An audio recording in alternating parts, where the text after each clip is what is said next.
traite des particularités radioécologiques de la zone nord-ouest, avec en poster une vache qui nous a accompagnés, enfin une génisse qui nous a accompagnés. On a trouvé intéressant de faire son portrait parce qu'elle avait une petite étiquette U234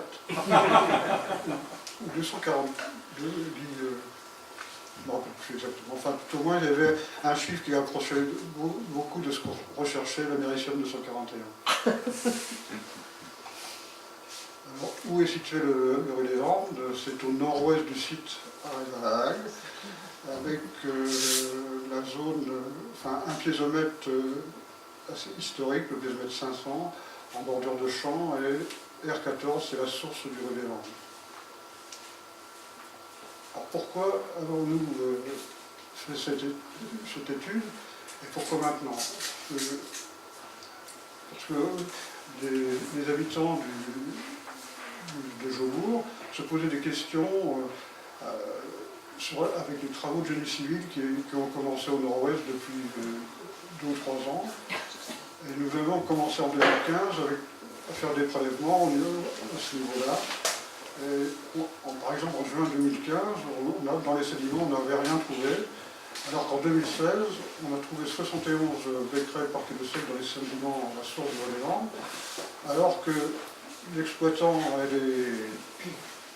l'IRSN ne trouvaient plus d'américium dans cette zone, depuis plus de 6 ans.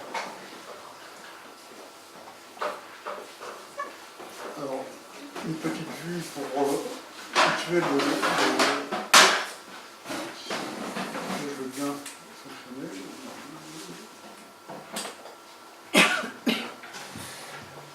L'abreuvoir qui est alimenté par une zone humide située juste au-dessus. C'est une zone de buissons, dans toute cette zone-là, avec dans ce champ. Alors, bon, en même temps, il faut situer les propriétés. Cette zone, zone humide, tout ce champ-là, ainsi que toute cette zone-là, appartient à Areva. On l'a appris par la suite de notre enquête, et ce champ-là appartient à un agriculteur. Tous les champs situés à gauche, ici, sont les propriétaires des particuliers, alors que toute cette zone-là, c'est une zone, pas grillagée, mais qui appartient à Areva.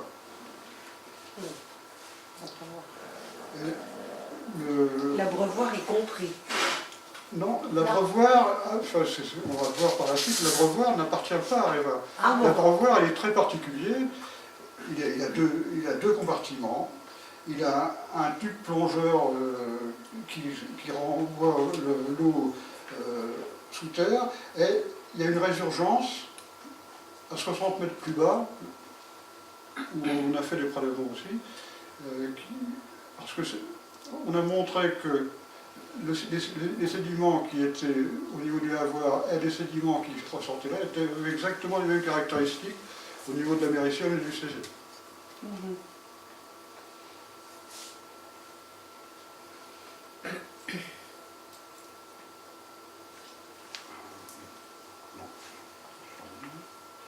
Alors, en octobre 2016, on trouve 71 becquerels par kilo sec en américium dans les sédiments, alors que depuis 6 ans, Orano et l'IRSN n'en trouvent pas, et que si on regarde les zones polluées au niveau du sol français, selon l'IRSN, les taux de maxi d'américium sont compris entre 0,5 et 5 becquerels par kilo sec.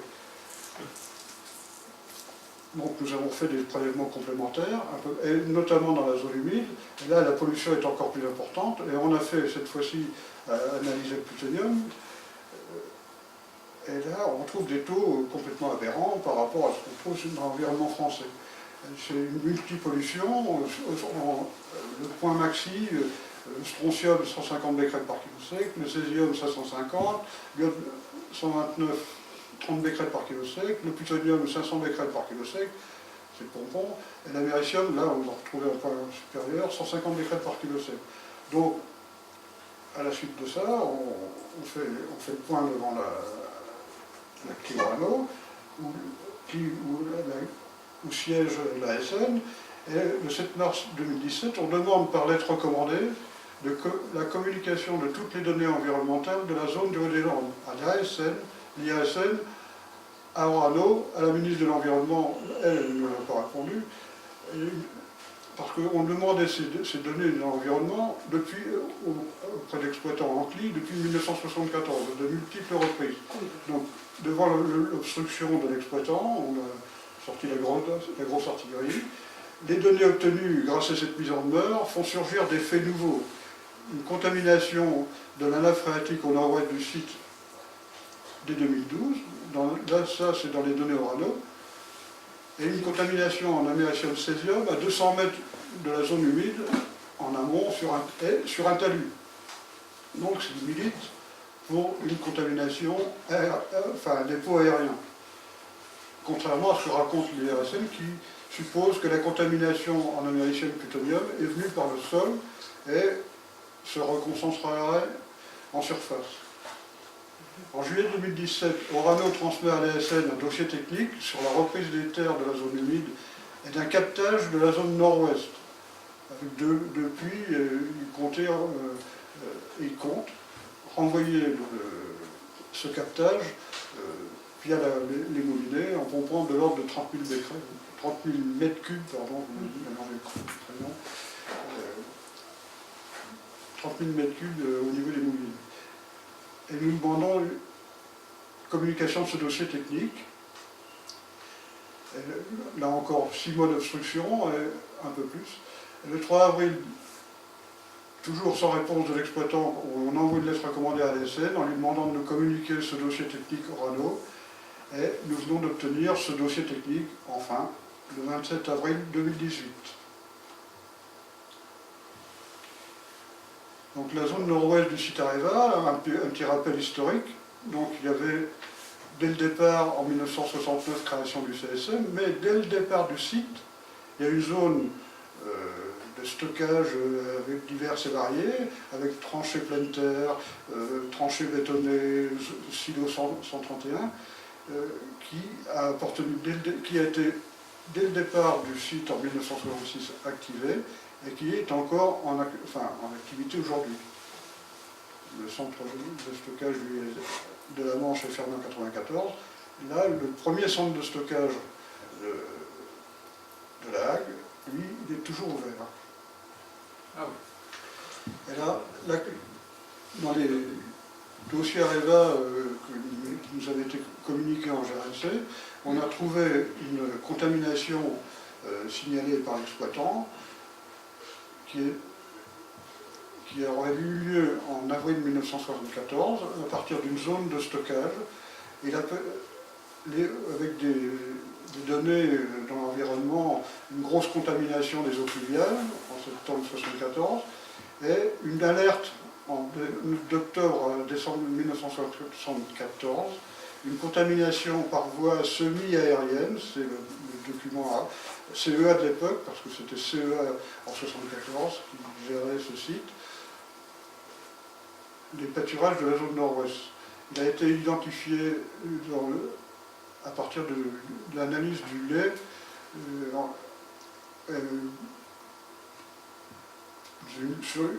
limite une période, parce que il faut voir que localement, les vaches changent de zone, c'est pas toujours des vaches allaitantes, et pour trouver une contamination à un moment donné, il faut que les vaches soient dans le champ et que l'analyse soit faite après au niveau de la laiterie.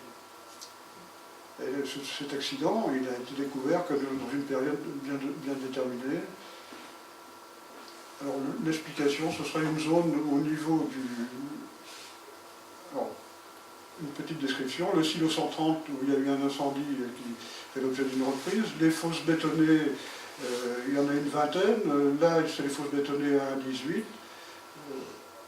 là c'est les fosses bétonnées 19, il y en a même une trentaine puisque c'est 19, 27, 26.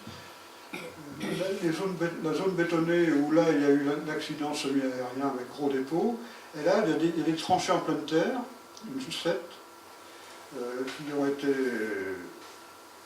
fermées et où l'exploitant n'a pas l'intention de... Enfin, il y a quelques papiers ASN qui disent qu'on va peut-être reprendre ces tranchées, mais pour le moment, ces tranchées-là, elles existent encore. Contrairement au niveau du CSM, où là, il y avait 3 tranchées pleine terre, une a été abandonnée parce que c'est effondré, une a été reprise entièrement, et une est recouverte par les autres tumulus. Il n'y a plus qu'une tranche chez pleine terre au niveau du CSM, là il y en a encore 7.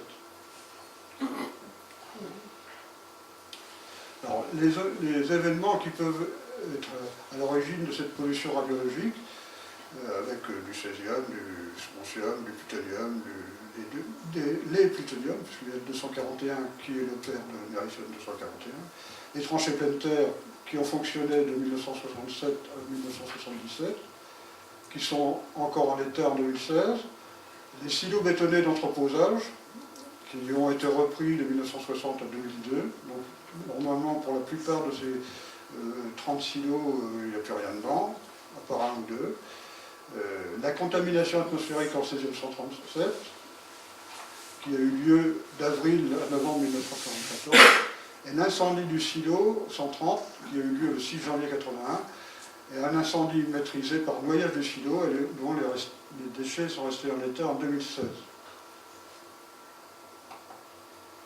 Si on regarde les tâches de pollution telles qu'elles apparaissent dans les rapports CEA, AREVA, la pollution de 1974, elle est au nord-ouest du site, elle est établie dans un triangle. C'est une pollution qui est appelée semi-aérienne, comme l'incident de 81. L'incident de 81, lui, il y a eu un dépôt extérieur site, mais sous la direction Vauville, avec très faiblement une direction vers Joubourg.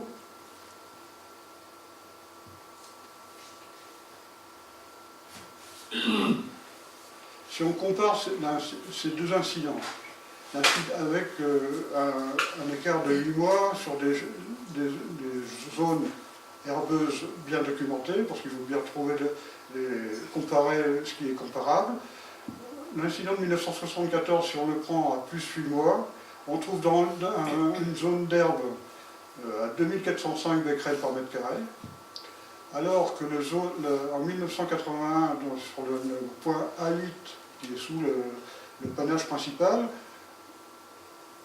en août 81, presque 8 mois après l'accident, on ne trouve plus que 6,6 becquerels par mètre carré. Donc l'accident de... Bon, il y a aussi l'eau de pluie qui a été mesurée à 27 000 becquerels par litre d'un côté, et le jour de l'accident, il y a eu de l'eau de pluie, il a plu à cette période-là, et l'eau de pluie maximale était à 520 becquerels par litre. Pour l'eau de pluie, il y a un phénomène de 50 mesuré, parce que ça a été constaté là, mais est-ce qu'il n'y a pas d'autres points dans la période où il y avait beaucoup plus? On peut dire que l'accident de 1974 a eu une incidence entre 50 et 360 fois supérieure à celui de l'incident de 81, qui est l'accident de référence de La Hague.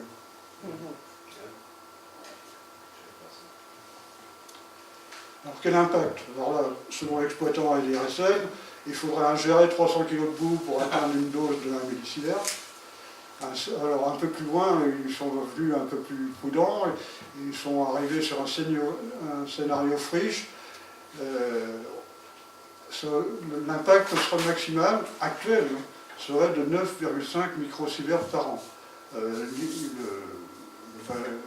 chiffre appuyé par l'estimation de l'IRSN qui dit que c'est de quelques microsieverts par an. Donc, eux, ils raisonnent en période actuelle, mais si on considère le césium 137 comme polluant majeur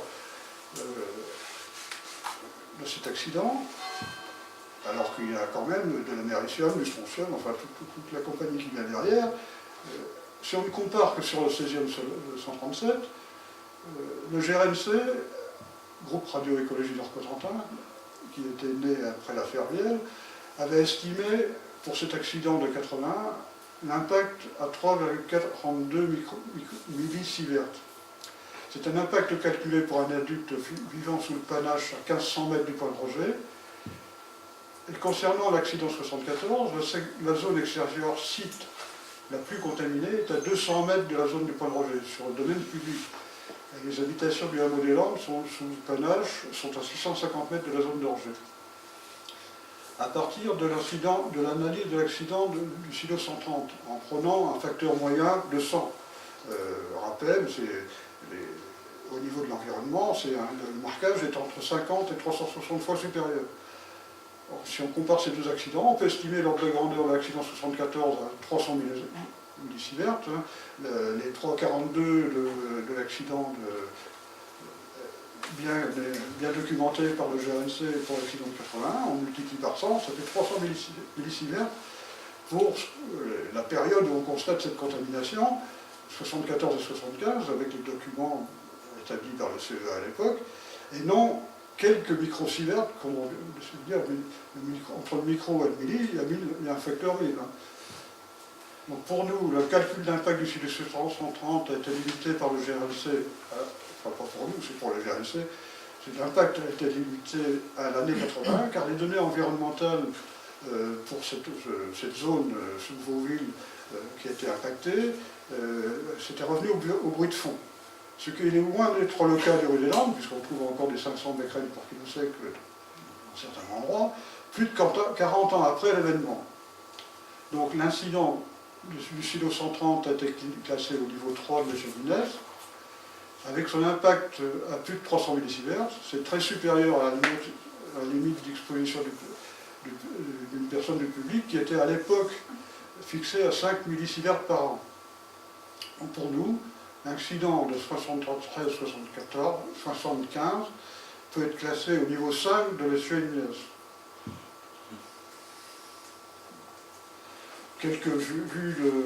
Pour agrémenter la fin du Rue des Landes, deux photos à une époque différente, prises par l'ACRO. En 2005, là, il n'y a pas encore, en photo du haut à gauche, il n'y a pas encore d'intervention pour remettre le silo 130 à peu près d'équerre.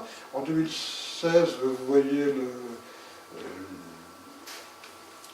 un monticule qui surplombe le silo 130. On est en train de... C'est une vue de l'abreuvoir du Rue des Landes. Le dit abreuvoir du Rue des Landes, alors qui est situé sur le domaine d'un particulier, qui a une canalisation haute qui renvoie l'eau en profondeur.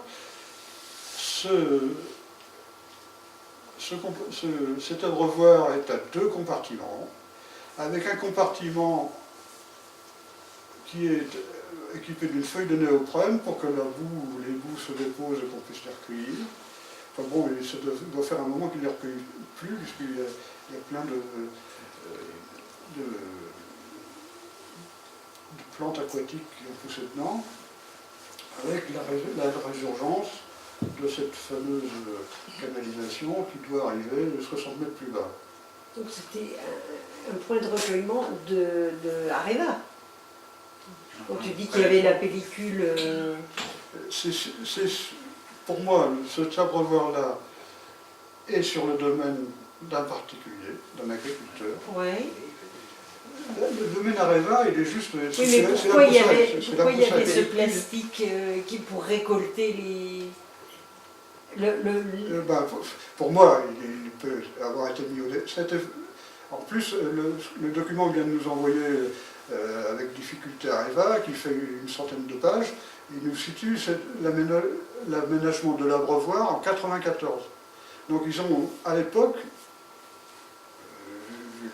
C'est Areva qui l'a aménagé. C'est Areva qui l'a aménagé. Ah oui, d'accord. Si tu veux voir un aménagement local, j'ai comparé la photo, la même date, novembre 2017, voilà l'abreuvoir très aménagé, et un peu plus haut à 200 mètres, où on a retrouvé un nouveau point contaminé en haut sur un talus. Et voilà l'abreuvoir tel qu'il est aménagé par l'agriculteur. C'est un désigne un peu différent. Oui.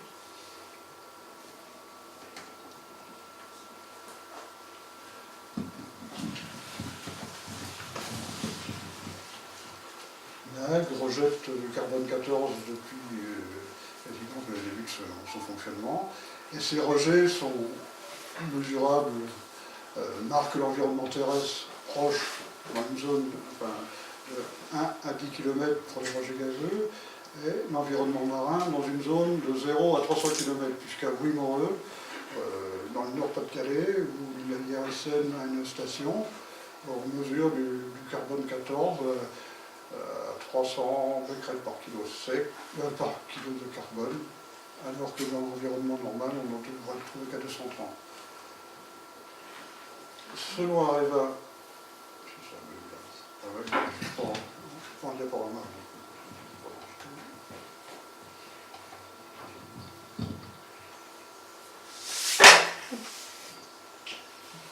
Selon Areva, depuis sa création, il rejetait beaucoup d'alpha et de bêta, mais avec ces nouvelles usines, ils ont tellement progressé que les rejets ils sont quasiment à zéro. Alors ils admettent quand même que le tritium, il continue, il a progressé, et comme par hasard, il progresse en même temps que le taux, c'est bien le tonnage, que la puissance électrique des combustibles retraités. Si on prend les autorisations de rejet de La Hague et de Flamanville exprimées en térabecquerels par an, pour les principaux radionucléides rejetés, dans les rejets gazeux, on va d'un rapport 10 en bêta-gamma à 18 800 pour les gaz rares. Les gaz rares, c'est surtout le krypton. Concernant les rejets liquides, ces ratios vont de 74 pour le carbone 14 à 26 000 pour les iodes. Les iodes, ou surtout l'iode 129, qui est dépoté en mer intégralement. Alors, l'iode 129, c'est assez intéressant, c'est que Areva, parlant de son propriétaire, le CEA, a vendu aux Japonais une méthode de piégeage qui est effective à l'usine prototype du Japon qui a fonctionné quelques années. Donc ce piégeage et cette rétention est totale au Japon sur procédé CEA Kojima Orano, et ici on a le droit de tout dépoter en mer. Si on prend par exemple toujours sur cette pièce 129, qui est une période de 16 millions d'années. Donc on voit que il est rejeté en intégralité, et c'est fonction de la puissance électrique débitée par le combustible. Le retraitement, c'est aussi, alors, contrairement à la belle courbe que vous avez au début, où tout se casse la figure et ça va le zéro absolu, le tritium est rejeté en intégralité, sous forme de rejet liquide et gazeux, le carbone 14, un tiers, deux tiers en liquide et gazeux, le krypton en totalité rejet gazeux, et l'iode 129 en grande majorité, 95% en rejet liquide. Le carbone 14, un petit rappel, c'est un radionucléide émetteur bêta pur qui vient qui se transforme en azote avec une émission bêta, avec un pourcentage d'émission 100%. C'est pour ça qu'on l'appelle bêta pur. Il a une période de 5730 ans. Il nous sert à dater nos vénérables anciens, puisque à partir du moment où nos anciens meurent, par décroissance, on peut mesurer, on peut revenir en arrière pour déterminer à quelle époque il a vécu.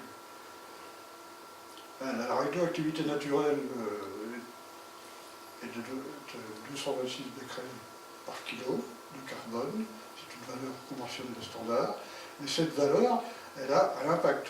Cette radioactivité naturelle, on l'estime grossièrement à 13 microsieverts par an. Il y a un reliquat, en plus de cette radioactivité naturelle, il y a un reliquat des rejets par explosion atmosphérique. En 2007, il était de l'ordre de 10 becquerels par kilo carbone. Alors, le carbone est un constituant majeur de la matière vivante dans les milieux terrestres et aquatiques. En matière, en moyenne, 49% de la matière sèche des végétaux sont en carbone. Ça varie chez les animaux de 10 à 40%. Et chez l'homme, il y a 16 kg de carbone, chez un homme standard de 70 kg. Donc ça fait de l'ordre de 23% chez l'homme.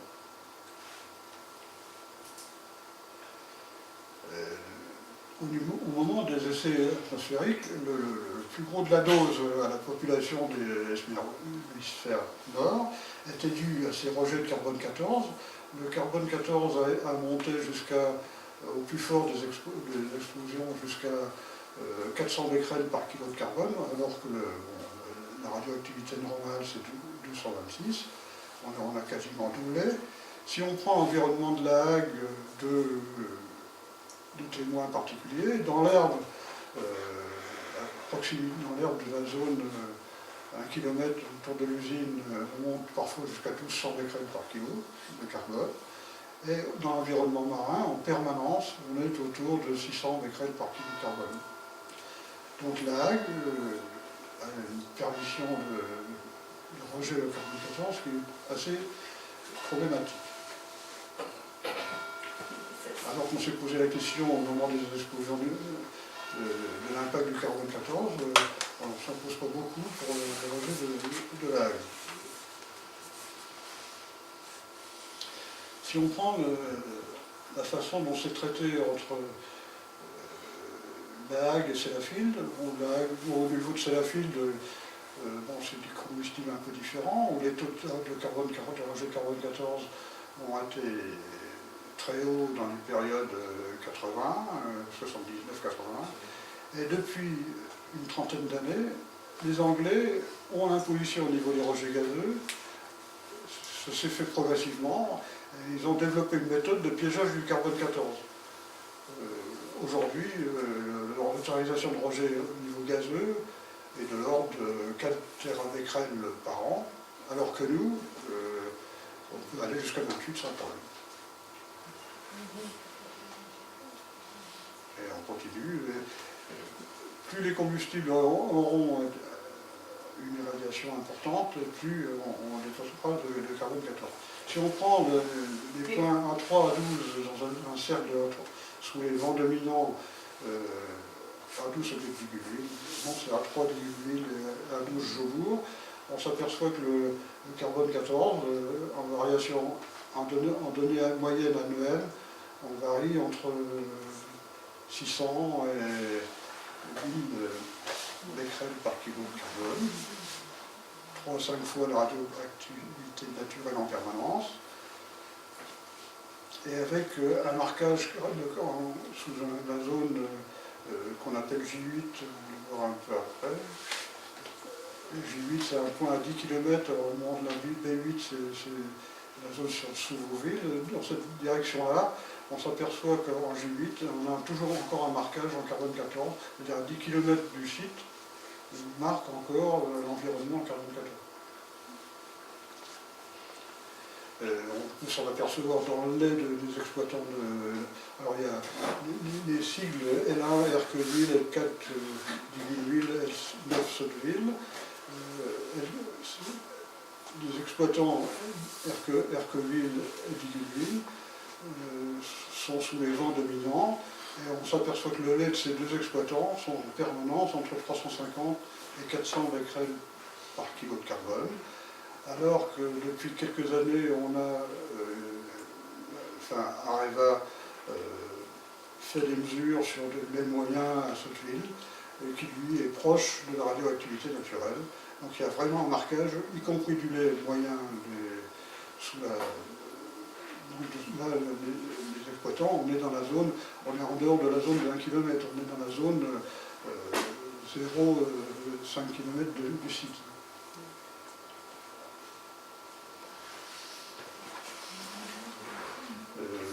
Quelques mesures, il n'y a pas de relevés systématiques, il y en a qu'une mesure par an, mais tous les ans, il y a un lapin, il y a du persil, du thym, il y a du poireau de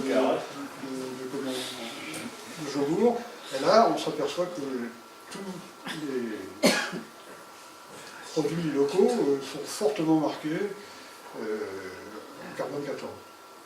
Alors, vous ne les voyez pas, si vous lisez les rapports d'Areva, c'est pas, ils ne mettent pas ça en becquerel par kilo de carbone, ça ne vous permet pas de comparer par rapport à la radioactivité naturelle.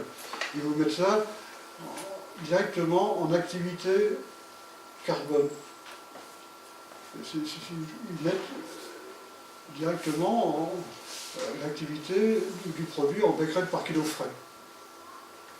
Sans vous dire que l'animal, par exemple, sa radioactivité naturelle en becquerel par kilo frais, c'est tant, et son activité artificielle est de temps. Il n'y a pas de moyen de comparaison. Il vous donne ça directement en becquerel par kilo de matière, mais si on ne vous donne pas la radioactivité naturelle du produit, vous êtes incapable de comparer. Toutes les publications sur le carbone 14 expriment, par exemple EDF, quand il parle du carbone 14 dans l'environnement autour de ces sites, il donne en becquerel par kilo de carbone. Ça nous permet de comparer par rapport à la radioactivité naturelle. Mais là, Areva, ils ont l'artifice, alors qu'ils font d'abord, pour mesurer le carbone 14, il faut d'abord le mesurer par rapport au carbone. Il y a d'abord une extraction du carbone et on mesure le carbone des différents produits. C'est la première mesure. Ensuite, on retransmet en becquerel par kilo frais pour avoir l'activité par produit.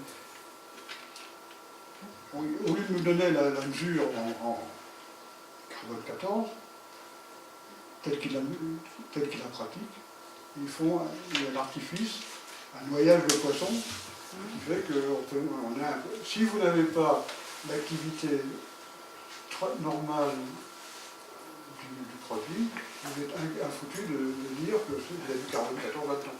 Alors que, grossièrement, il y a plus du double dans tous les produits locaux, certainement aussi chez nous, chez l'homme, il y a certes, on est tous à 500 becquerels par kilo. Vous avez de la chance, vous êtes peut-être dans la région parisienne, vous êtes à 230, mais nous, tous les produits locaux sont à 500 becquerels par kilo. 500 ou plus. Mais locaux à quelle périphérie de La Hague? On en parlait tout de suite. À 10 km, vous mesurez encore le carbone 14. Dans les 5 km autour de La Hague, par contre, au niveau des produits marins, on va passer ensuite, là c'est un autre problème, parce que ça va beaucoup plus loin. Tous les produits marins sont marqués à hauteur de 500 becquerels par kilo. Naturellement, on a du carbone 14. Oui. On est constitué avec. Entre 226 et 230 becquerels par kilo. Voilà. Et ce carbone 14 vous provoque une dose de 13 microsieverts. Et Comme vous en avez 500, vous multipliez par 2, vous avez 26 microsieverts. c'est-à-dire qu'on est constitué de carbone 14 et de carbone 12, c'est ça? Je me souviens bien. Et donc, ce qui veut dire que là, on a ingéré beaucoup plus de carbone 14 que de carbone 12. Non, vous n'ingérez pas plus de carbone 14. Si, de carbone 14. Oui. Ça s'est substitué. C'est le carbone local qui est transformé. Voilà, oui. C'est-à-dire en mangeant ou en respirant, en fait, il y a des... C'est un peu comme le tritium, le carbone, vous êtes à l'équilibre. On est à l'équilibre. On est à l'équilibre. De quoi? Parce que tu ingères continuellement du carbone 14, donc normalement tu devrais l'ingérer et tu devrais être à 226. Voilà, c'est ça, mais on ingère et on est... Les Parisiens, ils sont à 226. S'ils ne mangent pas du poisson local. S'ils mangent du poisson local, mais ils sont un peu perturbés. On va arrêter de réfléchir maintenant. Puisque apparemment les orgies réussissent à piéger de... Oui, pourquoi on fait pas? Quels sont les arguments D'Areva, d'Eldorado pour ne pas le faire? Ça coûte trop cher. Ça coûte trop cher. On va venir après sur Et les Anglais, ils ont, depuis 30 ans, ils piègent progressivement, mais ils sont arrivés à un schéma de fonctionnement qui leur fait disparaître les rejets gazeux. Au niveau des rejets marins, ils sont pires que nous. Et eux, ils ont des produits marins autour de Sellafield qui frisent les 3000 becquerels par kilo de carbone. Parce qu'eux, ils n'ont pas le rat blancheur à proximité. On dilue beaucoup mieux. Ça va plus loin, mais on dilue mieux. Donc que ce soit pour le carbone 14 ou pour l'américium, Areva noie le poisson au niveau de l'information et l'ASN. Nous, au moment, il y a eu une révision de rejet il y a 2 ans. On a fait une belle étude, on a critiqué point par point, notamment les rejets de krypton, strontium, carbone 14, 429, en faisant des propositions. Si par exemple, ils rejetaient que la nuit, le carbone 14, comme le carbone 14 est absorbé par, le carbone est absorbé par photosynthèse donc l'absorption des plantes ou des animaux ne peut se faire que le jour. S'ils rejetaient la nuit, on n'aurait pas, au niveau de l'atmosphère, il n'y aurait pas de problème. Quelle est la position de On a fait l'ASN? cette proposition-là, personne ne nous a répondu. Et la SN non plus. Et La SN, ils disent rien non plus. On a fait une étude qui devait faire une vingtaine de pages. Ils nous ont remercié pour notre Bon travail. qui est étude intéressante. Bravo. Nous ne manquerons pas de donner suite. On attend toujours.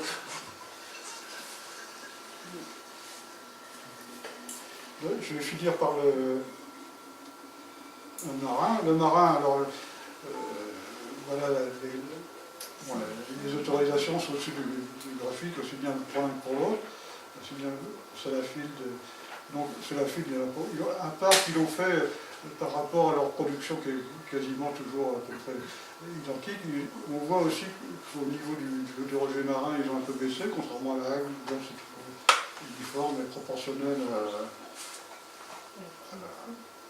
à la puissance des combustibles. Si on regarde au niveau des rejets liquides, des mesures dans l'environnement, alors tout est marqué, les fucus, les patelles, ça varie entre 400 et 600 becquerels par kilo en permanence, plus de 2 fois la réactivité naturelle. C'est valable aussi pour les crabes et le vin. Les poissons un peu moins dans ce que mesure Areva, mais bon, il y a des mesures faites par l'IRSN où là, c'est des prélèvements de Cherbourg sur 3 ans, ils se trouvent toujours, aussi bien dans les coquilles Saint-Jacques que les tourteaux, les carnets, ils sont marqués à plus de 500 becquerels par kilo de carbone 14. Alors, ce qui est intéressant, c'est qu'en 2008, il y a eu un incident à la société Socatri où ils ont dépassé leur rejet atmosphérique de carbone 14. Ils en ont eu de 26, ils ont dépassé leur rejet mensuel, et pendant une période de 4 mois, je crois. Et là, pour une fois, l'IRSN s'est précipité et a fait une étude, parce que là, il y avait un problème. Ils avaient acheté 2,26 gigabecquerels de carbone 14. La Hague, ils peuvent en rejeter 13 000, enfin, à la même année, ils ont rejeté 13 500. À ma connaissance, il n'y a pas eu d'étude IRSN sur ce sujet, ça fait 6 000 fois plus. Si on prend la contamination locale, si on prend un truc moyen à 500 becquerels par kilo de carbone, on a une radioactivité artificielle supérieure à presque à 300 becquerels par kilo de carbone, alors que le Socatri, ils ont estimé la contamination locale à 10 becquerels par kilo de carbone.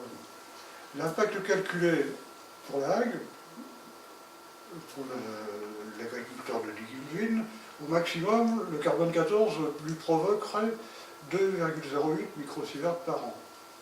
À Socatri, petit rejet là. Donc, d'un côté, on a un rejet atmosphérique 6000 fois supérieur et un impact calculé qui serait que 3 fois supérieur à celui du rejet de Socatri. Il y a quelque chose qui ne va pas très bien. Il y aura des calculs, mais à ma connaissance, l'IRSN ne fait pas de calcul. C'est quoi Socatri? Socatri, c'est une société qui doit dépendre aussi d'Areva, qui fait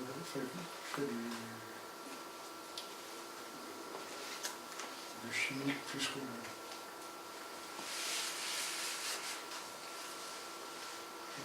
Je ne connais pas exactement sa fonction, mais ils font c'est une société métallurgique qui fait un peu de tout. Je me demande s'ils font, c'est pas eux qui faisaient aussi du brûlage, de la fonte de matériaux contaminés. Et du coup, pourquoi vous les comparez là avec la N exactement? Parce qu'ils ont des autorisations de rejet de carbone 14. D'accord. Et ces rejets de carbone 14, ils les ont dépassés. Ils ont dépassé et ils ont rejeté 2,26. On leur a fait une belle enquête, un beau dossier IRSN, alors que c'est une fois inférieur à ce rejet de lag. Et là, il n'y a rien eu sur la... Ils ont évalué un impact à 0,64. Ils ont enregistré 2,26, ils ont un impact de 0,64. Nous, on a enregistré 13 500, et Areva, il calcule qu'il n'y en a que 2 microsieverts. Un truc. Alors qu'on a vu tout de suite, si on prend la radioactivité artificielle, si on prend 500 becquerels par kilo, tout le monde est transformé, vous avez grossièrement plus, de l'ordre, il faut doubler la radioactivité naturelle, donc vous avez de l'ordre de 13 à 14 microsieverts, c'est un calcul au pif, mais à partir d'un truc bien établi, la radioactivité naturelle c'est 13 microsieverts, là vous en avez le double. Vous constatez ça partout dans l'environnement marin, terrestre, même si vous ne consommez pas que local, la forte proportion de local fait que vous êtes très certainement... Et en toute logique, quel institut devrait être saisi pour justement remettre les choses en ordre à ce niveau-là? Nous, je vous dis, on a saisi la SN il y a 2 ans, on lui avait fait une écrit, ils ont félicité, on a fait une belle étude. L'autorité de sûreté nucléaire devrait... On a écrit à la SN, que faire de mieux, quoi. Et personne n'est au-dessus de la SN? Ah non, c'est lui l'autorité indépendante. C'est l'autorité de sûreté nucléaire. Je crois que la question de fond, la question de fond, c'est à chaque fois, on vous dit oui, d'accord, il dépasse, c'est pas. C'est constant. Mais il n'y a pas d'impact. Ouais. Donc, alors il n'y a pas d'impact. On nous dit qu'il n'y a pas d'impact. Parce qu'aujourd'hui, on n'est pas capable de prouver un impact, d'abord parce qu'on ne cherche pas, sûrement. Mais je crois que c'est toujours l'argument qui nous est opposé. On nous dit toujours, mais puisque de toute façon, il n'y a pas d'impact. Donc, peu importe. Et donc, tout le temps qu'on a, et d'ailleurs, c'est pour ça qu'on a le débat sur les peuples d'eau, qui tend à démontrer qu'au contraire, même avec des doses très très faibles, il y aurait un impact. Mais aujourd'hui, la science dit qu'il n'y a pas d'impact. Voilà. Alors à partir du moment où il n'y a pas d'impact, pourquoi s'embêter à s'obliger à prendre des mesures pour empêcher la pollution? Donc on admet qu'il y a une pollution et on a. Puisqu'ils ont, en plus, ils ne dépassent pas les autorisations de rejet, a priori. Ah non, Ils ont des autorisations de rejet tellement importantes. Donc de toute façon. Au début, les autorisations de rejet sont adaptées aux besoins de l'industrie. Mais en Angleterre, à Sellafield, là ils font quelque chose. Oui, depuis 30 ans. D'ailleurs, c'est la file. Voici, là c'est un extrait, bon, je ne vais pas vous faire le schéma, mais c'est un extrait de la source, c'est Clark, c'est la SN, enfin, locale, de l'Angleterre. Vous avez sur le schéma, bon, on se passe de tout ce qu'il y a, mais au départ, vous avez 100% de torpes 100% de carbone 14 qui rentre, à la sortie, on n'avait plus que 27%. Et c'est quand même une belle réduction au niveau du